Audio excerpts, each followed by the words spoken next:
Öcalan is the most extraordinary male leader that the human race has ever had. We've never before had a leader, a man, who has put his finger on what is the source of conflicts and inequality and poverty. It is the oppression of women. And he's the first man who's ever said we've got to get rid of the dominant male. The oppression of women oppresses all of society, men as well. And all his ideas about pluralism, freedom of belief, saving the planet, looking after everybody, whatever their ethnicity or their religion. I mean, it's a model for all of us, but it's also a threat to lots of states who don't want that. They want their own autocracy, which is often racist and misogynist and built on deeply well-enshrined patriarchal structures. He's now been in solitary confinement for nearly 26 years. And this is torture. And the European Court of Human Rights has said it's torture. UN has said it's torture. And it's unbelievable that for, was it nearly 3 years, he didn't see anyone. We didn't even know until last year. We weren't even sure if he was alive because nobody could see him, neither his lawyers nor his family. So it was a great relief to know now that he is alive and that he is vocal and he is giving these messages. And it's incredibly important, more important than ever, that he is freed so that he can be part of the dialogue, because he is the one. You cannot have a dialogue about peace and negotiations unless he is free.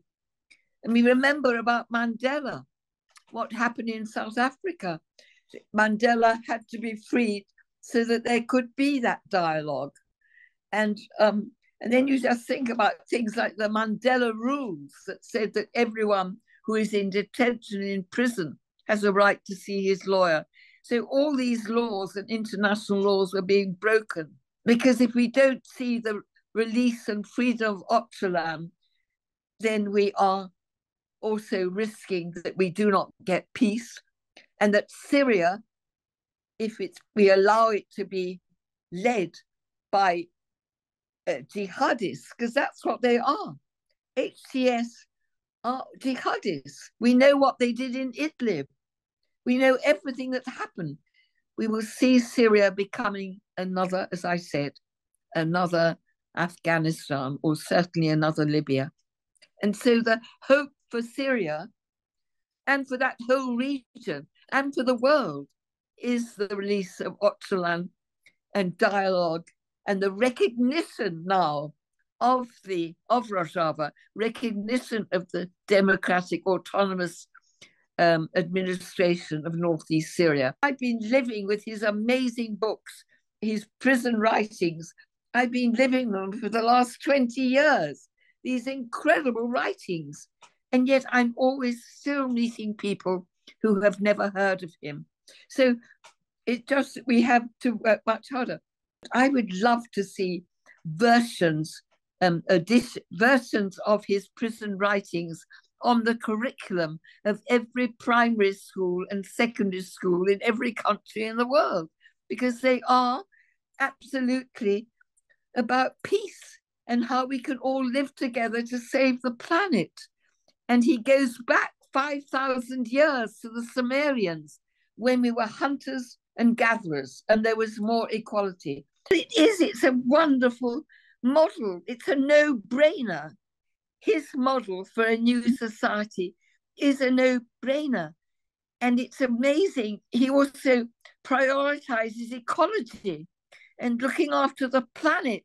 And we all come together because that's we all, wherever we are in the world, wherever we are, whether we're men or women, we're rural or urban or whatever our religion, we are all facing the devastation of our planet because of global warming and the climate crisis. So this is something absolutely amazing.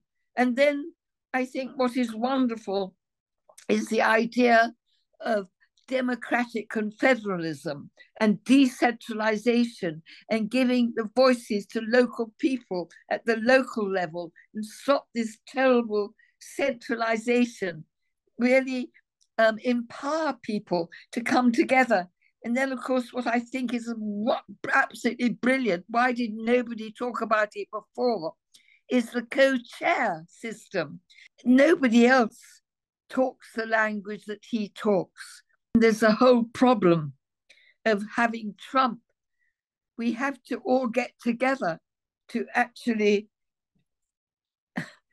protect ourselves from the absolutely catastrophe of Trump administration in America and his expansionist ideas that he actually could, what he's saying about Gaza.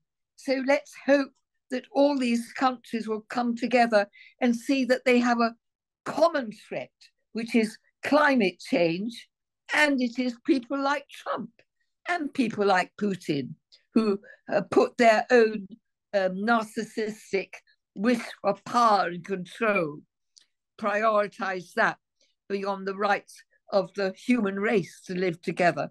So I just think that Öcalan, with all his policy, his huge view of the future as well, his really amazing view of where we are in the history of the human race, that people will listen to him. Maybe that's why people don't want him free, because they don't want to listen to the truth. But if he is out and speaking, and we can all echo his words, I think it can only be a good thing, and people must listen.